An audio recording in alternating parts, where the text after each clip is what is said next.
hindi kayo makatulog sa gabi, kumuha lamang po kayo ng makahiya na halaman. Maniniwala ba kayo kung sasabihin ko sa inyo na ang makahiya o touch me not na halaman ay makakatulong sa may mga insomnia? Kumuha lamang po ng 4 na dahon ng makahiya o touch me not na plant.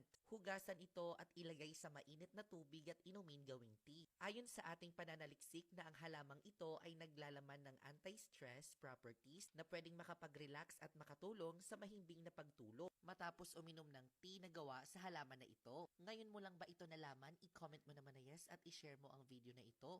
Ayan. Ito ay magandang remedyo sa hirap makatulog, may insomnia at stress, libre lang ito at madaling makita.